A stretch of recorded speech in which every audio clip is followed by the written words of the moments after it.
Hello everyone. Jharkhand TET का जो है डेट आ चुका है फॉर्म फिलअप का। आप लोगों को हमने बताया हुआ है कि इसका फॉर्म जो है 23 जुलाई से भरा जाएगा और लास्ट डेट 22 अगस्त है।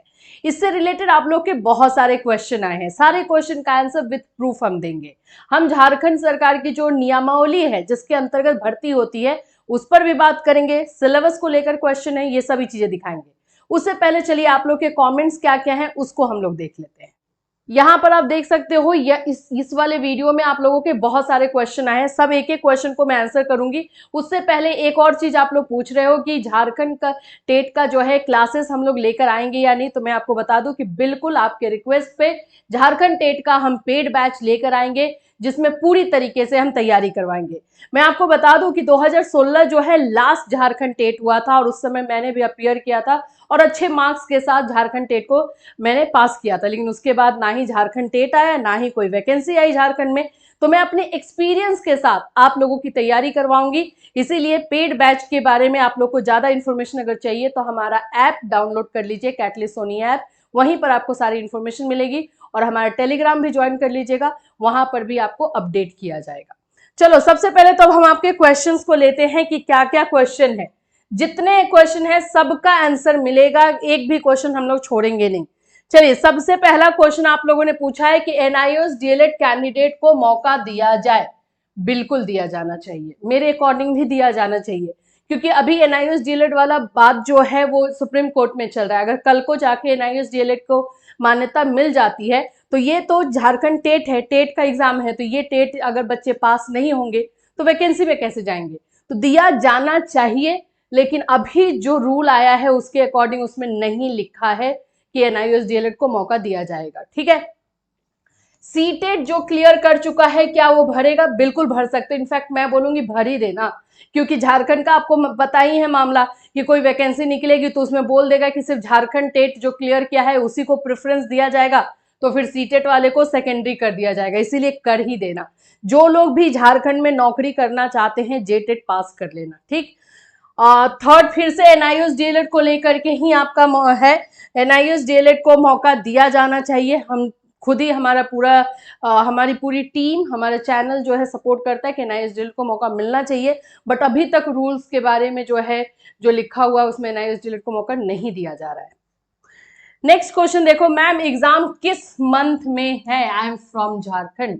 देखो एग्जामिनेशन को लेकर के यहाँ पर अभी है डाउट, क्योंकि इसका भी जैसे फॉर्म फिलअप स्टार्ट होता है तो 22 अगस्त तक तो फॉर्म भरा जा रहा है। उसके बाद से थोड़ा सा और प्रोसेस रहता है जिसमें करेक्शन हो जाता है, बाकी सारी चीजें होती हैं। तो ये ले करके आप लोगों का समझ लो कि अक्टूबर तक, सितंबर तक जो है मामला जा सकता है। अब एग्जामिनेशन होना तो रूल के अकॉर्डिंग अक्टूबर में चाहिए, लेकिन अक्टूबर में नहीं होने के रीजन है इसलिए क्योंकि इलेक्शन है। तो अब ये सरकार के ऊपर डिपेंड करेगा। सरकार ये भी चाहेगी कि इलेक्शन के पहले हम लोग एग्जाम करवा ले जिससे कि इलेक्शन में अच्छा इंप्रेशन हो, ये भी हो सकता है। चांसेस जो ज्यादा बन रहे हैं कि आप लोग का एग्जामिनेशन नवंबर दिसंबर में लिया जा सकता है, क्योंकि इलेक्शन के बीच में सरकार किसी तरह का रिस्क में भी ना ले। तो अभी एग्जामिनेशन के डेट के बारे में कोई भी क्लैरिफाई नहीं हुआ है। जैसे ही कोई भी डेट आएगा डेफिनेटली हम आपको इन्फॉर्म करेंगे। नेक्स्ट क्वेश्चन है 6 to 8 मैथ साइंस का सिलेबस। बिल्कुल मैं भी एग्री करती हूँ आपके साथ कि क्लास 6 to 8 का जो सिलेबस दिया जा रहा है वो ग्रेजुएशन बेसिस पे दिया जा रहा है। बट अब यही है, हमें पढ़ना यही होगा 6 to 8 को क्लियर करने के लिए, और यही चीजें जो है फॉलो की जाएंगी। एनआईओएस डीएलएड कैंडिडेट फिल कर सकते हैं, फिर से वही क्वेश्चन है, मैंने आपको पहले इसका आंसर दे दिया है बाबू। यही चीजें जो है इसमें होनी ही है। मैम अभी मैं बीएड सेकेंड सेमेस्टर, अब यहाँ पर हम लोग आ जाते हैं। इसके लिए मैं आपको नियमावली दिखाऊंगी पूरी तरीके से, एनसीटी की नियमावली भी दिखाऊंगी और साथ ही साथ में झारखंड सरकार की जो नियमावली 2022 में आई थी संशोधित होकर, अमेंडमेंट होकर के, उसके बारे में बताऊंगी। ठीक है, तो इस वाले क्वेश्चन को थोड़ा सा लेट में हम करते हैं। मैट्रिक पास झारखंड से होना चाहिए, एक रूल दिया गया है कि उसका 10th जो है झारखंड से ही होना चाहिए। आप बता रहे हो, अक्रम बता रहे, ऐसा नहीं है, क्योंकि उसमें लिखा हुआ है कि भारत का नागरिक, कोई भी भारत का नागरिक जो है फॉर्म भर सकता है। तो ऐसी चीजें तो अभी देखो, ये टीचर एलिजिबिलिटी टेस्ट है तो इसमें तो ऐसा चीज नहीं होगा। नेक्स्ट है बीएड वाले भर सकते हैं क्या? बिल्कुल बीएड वाले 6 to 8 यानी लेवल 2 वाला फॉर्म भरेंगे। लेवल 2 में जो है जो टीचर एलिजिबिलिटी टेस्ट होगी उसका फॉर्म जो है बीएड वाले देंगे। चलिए एनआईओएस वाले फॉर्म फिल कर सकते हैं, इसका आंसर आपको मिल गया। ये है कि मैम बीपीएससी टीआरई 4.0 में कॉमर्स वाले स्टूडेंट का सब्जेक्ट कॉम्बिनेशन, ये थोड़ा सा दूसरा टॉपिक है, इसके बारे में हम लोग आपको इन्फॉर्मेशन दे देंगे। अगर आपको अभी भी कोई कंफ्यूजन है तो या तो आप हमें मैसेज कर दो हमारे नंबर पे या फिर टेलीग्राम पे कर दो, वहां पे आपको पर्सनली रिप्लाई कर दिया जाएगा। मैम आपका ऑफलाइन क्लास कहाँ है? देखो एक बात मैं बता दूं कि ऑफलाइन क्लास तो नहीं, लेकिन झारखंड टेट के लिए, जे टेट के लिए हम ऑनलाइन क्लास लेकर आएंगे। वहां से आपको पूरी तरीके से कंप्लीटली तैयारी करवाई जाएगी पेड बैच के थ्रू, मटेरियल से लेकर सभी चीजें, गाइडलाइन सब कुछ आपको जो है आप दिया जाएगा, तो उसके लिए जस्ट वेट कर लो थोड़ा सा। Ma'am can other state student apply for teacher vacancy after JTET? हाँ, ये क्वेश्चन आपने अच्छा पूछा है। देखो आप लोग भी जानते हो कि रूल हम कॉन्स्टिट्यूशन को अवॉइड नहीं कर सकते, कॉन्स्टिट्यूशन के खिलाफ जा ही नहीं सकते। हमारे संविधान में क्लियर रूल है, चाहे जिस भी स्टेट में वैकेंसी निकले उसमें कुछ परसेंटेज अदर स्टेट के लिए रहता है और वो रखना होता है। कोई भी सरकार इसके अगेंस्ट में नहीं जा सकती है। यही चीज जो है बिहार में भी हुआ था। तो ऑफकोर्स जेटेट निकालोगे तो अदर स्टेट को कुछ एक लिमिटेड जो एक रहता है परसेंटेज वो जरूर रहेगा। मैम सिलेबस बताए, बिल्कुल सिलेबस भी हम बताएंगे, नियमावली अभी जो मैं दिखाऊंगी उसी के अकॉर्डिंग मैं सिलेबस बताऊंगी। थोड़ा सा इसके लिए भी मैं नियमावली पर जाऊंगी। बीएड थर्ड सेमेस्टर में हूं, क्या अपियरिंग वाले फॉर्म फिल कर सकते हैं? अपियरिंग के बारे में अभी बात आप लोगों को नियमावली के साथ होगी। मैम क्या झारखंड टेट में BEd repairing, sorry appearing I think आप लिखना चाहते थे, फॉर्म फिल कर सकते हैं? अभी जितने क्वेश्चन आ रहे हैं सब अपियरिंग को लेकर के हैं। 1 to 5 में बीएड वाले फॉर्म फिल कर सकते हैं। देखो नियमावली में तो संशोधन 2022 में हुआ और ये जो रिजल्ट जो डिसीजन दिया गया था सुप्रीम कोर्ट का वो 2023 में आया। तो नियमावली में तो चेंजेस नहीं है, उसमें तो बीएड लिखा हुआ है कि 1 to 5 में अलाउ होगा, लेकिन जब सुप्रीम कोर्ट का फैसला है तो ये हर स्टेट मान रही है, तो झारखंड को भी मानना होगा। और 6 to 8 में ही आप लोग अप्लाई करोगे तो सही रहेगा, क्योंकि अभी आप फॉर्म भर दोगे, एग्जाम दे भी दोगे, बट वो सर्टिफिकेट आपके किसी काम का नहीं रहेगा। बीएड सेकेंड सेमेस्टर में हूँ, फॉर्म फिल कर सकता हूँ, ये भी अपियरिंग से रिलेटेड है। ठीक है मैडम, हिंदी इंग्लिश कंपलसरी है, इस पर भी अभी हम बात करेंगे सिलेबस में। बीसीए कंप्यूटर साइंस वाले, चलिए इसके इस सारी चीजों पर भी बात होगी। ठीक है, जे टेट का क्लास कब से शुरू होगा? जे टेट के क्लास से रिलेटेड मैंने आपको इन्फॉर्मेशन दी कि बहुत जल्दी अपडेट करेंगे हम लोग और बहुत जल्दी क्लास लेकर आएंगे, टेंशन नहीं लेना है। सिलेबस बताइए, ठीक है, और यहाँ पे वो एग्जाम दिसंबर में होगा क्योंकि अक्टूबर नवंबर में झारखंड में इलेक्शन है। चलिए इनका हो गया, अब हम चलते हैं हमारे एक एक नियमावली पर। देखो दो चीजें जो है सबसे ज्यादा क्वेश्चन है। सबसे पहला क्वेश्चन है अपियरिंग को लेकर के, अपियरिंग वाले फॉर्म भर सकते हैं कि नहीं? अगर हम जाते हैं हमारे रूल के अकॉर्डिंग, जो कि अभी झारखंड में जो ये वैकेंसी आई है इस रूल के अकॉर्डिंग, उसमें लिखा गया है कि आपकी डिग्री कंप्लीट होनी चाहिए। मीन्स कि अगर आप 6 to 8 यानी पेपर 2 के लिए फॉर्म भर रहे हो तो आपका ग्रेजुएशन और बीएड होना चाहिए। तो यहाँ पे अपियरिंग के बारे में तो कुछ भी नहीं लिखा है, तो अपियरिंग के लिए तो मौका इसमें दिया नहीं गया है। लेकिन हम एनसीटी को कैसे भूल सकते हैं? सारा रूल तो एनसीटी बनाती है। एनसीटी का ये याद होगा आप लोगों को, ये जो अमेंडमेंट किया गया था टेट गाइडलाइन के अकॉर्डिंग, और इसमें बोला गया था कि किसी भी राज्य में कोई भी स्टूडेंट जो है किसी भी टीटीसी यानी टीचर ट्रेनिंग कोर्स में, यहाँ पर मैं आपको दिखा दूं, टीचर ट्रेनिंग कोर्स में जो है फॉर्म एडमिशन ले चुका है, एडमिट हो चुका है, वो परसुइंग के अकॉर्डिंग आएगा। और परसुइंग के अकॉर्डिंग है तो वो किसी भी, यहां पर दिखाती हूं मैं आपको, देखिए, in the examination of the concerned teacher training course and the result is awaited, pursuing the request teacher training course is sufficient to make such candidate eligible to appear in the TET examination। अगर कोई भी बच्चा किसी भी TTC, चाहे वो DElEd हो, BEd हो, कोई भी हो, अगर उसमें अप्लाई कर चुका है, उसमें एडमिशन ले चुका है, तो वो परसुइंग के अंदर आ जाएगा। और अगर वो परसुइंग है तो वो किसी भी टेट एग्जामिनेशन को दे सकता है। ये एनसीटी का रूल है, मैं आपको बताऊं भाई, ये एनसीटी का गाइडलाइन आया है। ठीक है, ये तो आप लोगों को पता है कि ये आया हुआ था। NCT guideline, a person who has been admitted in TTC and is pursuing he और she can appear in the TET examination. लेकिन झारखंड का भी जो जे टेट आया है उसमें डिग्री कंप्लीट मांगा जा रहा है। तो अभी ये क्लियर जो है होगा जब फॉर्म भरना स्टार्ट हो जाएगा, यानी कल से जब फॉर्म फिलअप होगा तो उसमें अगर परसुइंग वाला रहेगा तो वो ऑप्शन आपको मिलेगा, तो एक क्लैरिटी मिल जाएगी। लेकिन अगर बाय द वे नहीं देता है डीएलएड और बीएड वाले अपियरिंग को, तो फिर इस पर तो है क्वेश्चन उठाया जा सकता है, क्योंकि एनसीटी के गाइडलाइन के अकॉर्डिंग ये चलेगा। तो ये क्लैरिटी जो है आप लोगों को कल तक मिलेगी। एनसीटी गाइडलाइन के अकॉर्डिंग यस, अपियरिंग वाले अलाउ करेंगे, और अभी जो नोटिफिकेशन आया है उसके अकॉर्डिंग जो है कंफ्यूजन में है पूरी तरीके से। चलिए अब आप लोगों का आता है सिलेबस के अकॉर्डिंग। चलो सिलेबस जो है क्या होगा, बहुत सारे लोग अलग अलग सिलेबस आपको बता भी रहे अभी, लेकिन हम जो बात करेंगे वो हम एकदम ऑथेंटिक बात करेंगे, नियमावली के अकॉर्डिंग बात करेंगे। मैं अभी आप लोगों को बता रही थी सिलेबस को लेकर के। सिलेबस ऑफिशियली आ चुका है, जैसे कि आप लोगों को जब पता है कि नियमावली आई थी, जून में नियमावली आई है, तो जब झारखंड सरकार वाली नियमावली आई थी उसी समय जो है सिलेबस भी दे दिया गया है। ये आपको मैं ऑफिशियल तौर पे ही एक डायरेक्ट दिखा दे रही हूँ, ये ऑफिशियल आप लोग का नियमावली है, इसी में सिलेबस दिया गया है। आप लोग यहाँ से देख सकते हो, ये पुराना हमारा जो वर्तमान सिलेबस था और इसको जो है प्रतिस्थापित किया गया है, यानी कि इसको चेंज किया गया है। तो हमारा सिलेबस क्या है, यहाँ पर मैं इसी को जो है थोड़ा सा इंक्रीज कर रही हूँ ताकि आप अच्छे से देख पाओ। ये पेपर 1 के लिए है, ठीक है। तो पेपर 1 या पेपर 1 नहीं, सॉरी, इसको झारखंड में क्या लिखा जाता है, लेवल 1। लेवल 1 क्या होता है, क्लास 1 to 5 के लिए है, ठीक है। तो 1 to 5 में जो डीएलएड वाले बच्चे फॉर्म भरेंगे वो लोग जो है उनका एग्जामिनेशन क्या होगा, बाल विकास यानी चाइल्ड डेवलपमेंट का एग्जामिनेशन होगा 30 नंबर का, और आप लोगों के 30 क्वेश्चन रहेंगे। ऑफिशियल सिलेबस है, कोई डाउट इसमें आपको नहीं रखना है। सेकेंड आप लोगों का रहेगा भाषा 1। देखो भाषा को लेकर के जो कंफ्यूजन है उसमें भी मैं आप लोगों को अच्छे तरीके से बता देती हूँ क्या क्या चीजें रहेगी। भाषा 1 जो पहला वाला है पार्ट, ठीक है, इसमें आप लोगों का जो है हिंदी और इंग्लिश दोनों रहेगा, ठीक है। 30 नंबर का है तो 15 नंबर का हिंदी और 15 नंबर का इंग्लिश रहेगा। जो बच्चे उर्दू पढ़ना चाहते हैं वो हिंदी की जगह उर्दू करेंगे, जो उर्दू अभी तक पढ़ते आए हैं वो हिंदी की जगह पे उर्दू करेंगे। ये देख लो, प्रशिक्षित आचार्य हिंदी एवं अंग्रेजी, हिंदी के लिए 15 प्रश्न और अंग्रेजी के लिए 15 प्रश्न रहेगा, ठीक। लेकिन अगर उर्दू करने वाले बच्चे हैं तो 15 क्वेश्चन जो है इंग्लिश से और 15 क्वेश्चन उर्दू से रहेगा।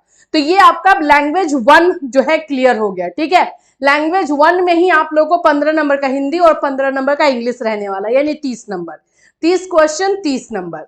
अब आ जाते हैं भाषा 2, जो कि आपका क्षेत्रीय भाषा जिसको हम लोग रीजनल लैंग्वेज कहते हैं वो पढ़ना होता है, जिसमें आप लोगों का खोटा है इसमें। लेकिन क्योंकि अब जो है बाहर के राज्यों को भी अलाउ किया गया है फॉर्म भरने के लिए, तो इसमें हिंदी और इंग्लिश भी दिया गया है कि अगर आप चाहें तो लैंग्वेज 2 जो कि 30 नंबर का रहेगा उसमें आप चाहें तो हिंदी या इंग्लिश भी रख सकते हैं, या फिर जो है कोई भी रीजनल लैंग्वेज जैसे खोटा है, हो है, कोई भी इसमें से एक रख सकते हैं, ठीक है। या संथाली है, संस्कृत है, कोई भी लैंग्वेज ले सकते हो। तो ये 30 नंबर वाला आप लोगों का ये टोटल 30 क्वेश्चन इसमें रहेगा 30 नंबर का। अब इसमें आप लोगों को मैं बता दूं कि हिंदी इंग्लिश सेपरेट ये अलग रहेगा। लैंग्वेज आप लोगों का भाषा 2 में ही आता है, हिंदी इंग्लिश आप लोग का खोरठा, ठीक है, संथाली, ऐसे करके बहुत सारे लैंग्वेज है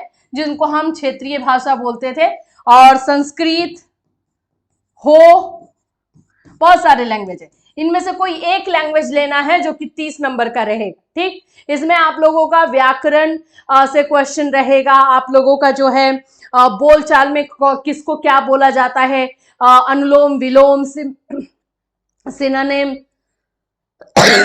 जिसको हम लोग पर्यायवाची बोलते हैं, ये सारे के सारे ग्रामर वाले पार्ट से रहेंगे, और बोलचाल में हम कैसे यूज करते हैं वो रहेगा बस। और लिटरेचर से इसमें क्वेश्चन आप लोग को नहीं देखने को मिलेगा। तो ये आपका हो गया भाषा 2, ये पेपर 1 के लिए हम डिस्कस कर रहे हैं, ठीक है।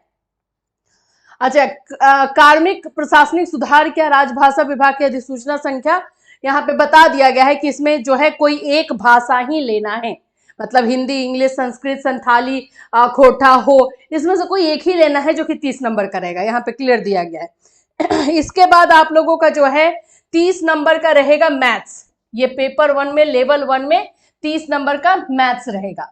याद रखना क्या बताया गया है स्टैंडर्ड कि क्लास 11 to 12 तक का स्टैंडर्ड रहेगा 1 to 5 में। ये रियली में टफ है एक्चुअली में। सीटेट में आप भी जानते हो कि 1 to 5 का लेवल जो है 1 to 5 तक ही रखा जाता है, लेकिन यहाँ पर बोला जा रहा है 11-12 का रखा जाएगा, ठीक। और फिर उसके बाद जीके है, सामान्य अध्ययन दिया गया है आप लोगों का, ये 30 नंबर का रहेगा और 30 क्वेश्चन। तो आप लोगों का लेवल 1 में 150 क्वेश्चन रहेगा, 150 नंबर का। लेवल 1 में 150 क्वेश्चन, 150 नंबर का, और इसके लिए मिलेंगे 2.5 घंटे, ठीक है, लेवल 1 का। अब लेवल 2 भी देख ले, ऑफिशियल है ये। जो लोग बोल रहे हैं कि अभी ऑफिशियल नहीं आया है, उनको बता दो कि ऑफिशियल है ये। अब आ जाते हैं हम लोग लेवल 2 में। तो लेवल 2 में चाइल्ड डेवलपमेंट जो है वो कंफर्म वही रहेगा जो कि आप लोगों का लेवल 1 में है, लेकिन थोड़ा सा इसका स्टैंडर्ड हाई रहेगा क्योंकि इसमें 6 to 8 के लिए पढ़ रहे हो, तो इसमें किशोरावस्था वाले बच्चों को ज्यादा देखा जाएगा, वो रहेगा। तो बाल विकास 30 नंबर, 30 क्वेश्चन। फिर उसके बाद से आप आ जाओगे लैंग्वेज 1 वाला, जो मैंने अभी आपको बताया। लैंग्वेज 1 में 15 नंबर हिंदी लो या 15 नंबर इंग्लिश लो, मतलब 15-15 का जो है इसका रेशियो रहेगा लैंग्वेज 1 में। 15 + 15 का। अब यहाँ पे या तो आप हिंदी या उर्दू रख सकते हैं, इसमें से हिंदी या उर्दू रख सकते हैं, और यहाँ पर आपको इंग्लिश रखना होगा। तो इस तरह से ये आपका लैंग्वेज 1 का हो गया, ठीक है। अब आ जाते हैं हम लोग नेक्स्ट में लैंग्वेज 2। ये सब आप लोग का लेवल 1 में भी है, लेवल 2 में, ये कॉमन आ जाएगा दोनों में। लेवल 2 में आप लोग का भाषा 2 यानी कि कार्मिक होगा। जैसे आप लोगों का मैंने बताया हिंदी, संस्कृत, उर्दू, हिंदी, संस्कृत, इंग्लिश, आप लोगों का संथाली, खोटा, इसमें से ही कोई रखना होगा, वो 30 नंबर का रहेगा। चलिए यहाँ पर हो गया। चेंज जो है लेवल 2 में आपका यहाँ पर आएगा। जैसे कि आप लोगों का जो भी बच्चे गणित और विज्ञान से होंगे वो 60 नंबर का एग्जाम देंगे, जैसे कि सीटेट में होता है, एग्जैक्टली जैसे सीटेट में होता है वैसा, लेकिन इसका स्टैंडर्ड ग्रेजुएशन लेवल का होगा। स्टैंडर्ड यानी क्वेश्चन जो है ग्रेजुएशन लेवल का पूछा जाएगा, यानी क्वेश्चन डिफिकल्टी लेवल जो है ग्रेजुएशन तक का रखा गया है, तो क्वेश्चन थोड़ा सा टफ इसमें आ सकता है। नेक्स्ट में हम आ जाते हैं हमारा, या फिर जो बच्चों ने सोशल साइंस लिया है, सोशल साइंस से 60 क्वेश्चन रहेगा। और इस तरह से जो है आप लोगों का पूरा 150 नंबर का बनेगा, यानी कि 150 क्वेश्चंस ही बनेगा लेवल 2 में भी। अब इसको थोड़ा सा मैं आप लोगों को ना समझा देती हूँ यहाँ पर, ताकि क्लियर पता चल जाए। डिटेल्ड एकदम चैप्टर वाइज जो है वो भी हम आपको दे देंगे। क्लासेस हम बहुत जल्दी स्टार्ट करेंगे इसका, जिसकी वजह से आपको जो है ज्यादा प्रॉब्लम नहीं होगी। लेवल 1 और यहाँ पे लेवल 2, ठीक है। लेवल 1 1 to 5 के लिए होगा, और लेवल 2 हमारा 6 to 8 के लिए रहेगा। एकदम डिटेल में समझ लो। लेवल 1 में सबसे पहले चाइल्डहुड, चाइल्ड डेवलपमेंट 30 नंबर का, क्वेश्चन 30 और 30, ठीक है। लैंग्वेज 1 में आप या तो हिंदी प्लस इंग्लिश ले सकते हैं, हिंदी प्लस इंग्लिश रख सकते हैं 15-15 नंबर का, या फिर और उर्दू प्लस इंग्लिश रख सकते हैं, ठीक है। ये लैंग्वेज 2, ये आप लोग का 30 ही रहेगा, 30 क्वेश्चन, ठीक है, 15-15 का, ये रेशियो में। थर्ड नंबर जो है आप लोगों का लैंग्वेज 2 या लैंग्वेज 3 कुछ लोग बोल रहे हैं, लेकिन ये है आप लोग का क्षेत्रीय भाषा, जिसको हम रीजनल लैंग्वेज कहते थे वो। इसमें से कोई भी भाषा रख सकते हो, संस्कृत रख सकते हो, हिंदी ले सकते हो, इंग्लिश ले सकते हो, संथाली ले सकते हो जो झारखंड की भाषा है क्षेत्रीय भाषा, या खोरठा ले सकते हो, ये कोई भी भाषा ले सकते हैं। ये भाषा आप लोगों का ये भी 30 नंबर का रहेगा, ठीक है। इसके अलावा आप लोगों का मैथ्स रहेगा 30 नंबर का, और फिर आप लोग का जीके रहेगा 30 नंबर का, ठीक है। मैथ्स और जीके 30-30 नंबर का। तो टोटल हम देखते हैं तो ये आप लोग का 150 क्वेश्चंस 150 नंबर के लेवल 1। लेवल 2 में अगर आप देखते हो तो ये तीनों यानी 1 2 और ये 3, ये तीनों कॉमन है, ये यहां पर भी रहेगा, ये तीनों इसमें भी रहेगा। स्टैंडर्ड थोड़ा सा हाई रहेगा क्वेश्चन का, लेकिन सेम चीज यहां पे रहेगा। इसकी जगह पे आप लोग का मैथ्स और जीके की जगह पे सोशल साइंस वाले बच्चे सोशल साइंस लेंगे 60 नंबर का, 60 नंबर का, या फिर साइंस और मैथ्स वाले बच्चे जो हैं साइंस मैथ्स लेंगे 60 नंबर का। बस यही चेंजेस है, ठीक है। और बाकी यहाँ पर आप लोगों का सेम टू सेम ये रहेगा, 30 ये और 30 ये और फिर उसके बाद से 30 ये, तो ये आप लोगों का सेम रहेगा, ये और में रहेगा, ठीक है। तो ये 90 और 6 15, 150 नंबर का ये भी रहा, 150 मार्क्स और 150 क्वेश्चन और 2.5 घंटे ये मिलेगा आप लोग को। तो ये है आप लोग का जे टेट का पूरा सिलेबस, किस तरह से क्वेश्चन रहेगा, कितने मार्क्स का रहेगा, ये सारी चीजें। डिटेल सिलेबस चैप्टर वाइज वो भी हम बहुत जल्दी आपको प्रोवाइड करेंगे, जिससे किसी भी चैप्टर में कंफ्यूजन ना हो। लेवल को लेकर के भी बात करेंगे कि 11th 12th का स्टैंडर्ड और ग्रेजुएशन के स्टैंडर्ड का क्या मतलब है, तो इससे आपको और क्लैरिटी मिलेगी। और बहुत जल्दी आपको बैच के बारे में जो है इंफॉर्मेशन हमारे कैटलिस्ट सोनी ऑफिशियल ऐप या हमारे टेलीग्राम चैनल को ज्वाइन करके रखिए, वहीं से आपको दिया जाएगा। Till then take care everyone.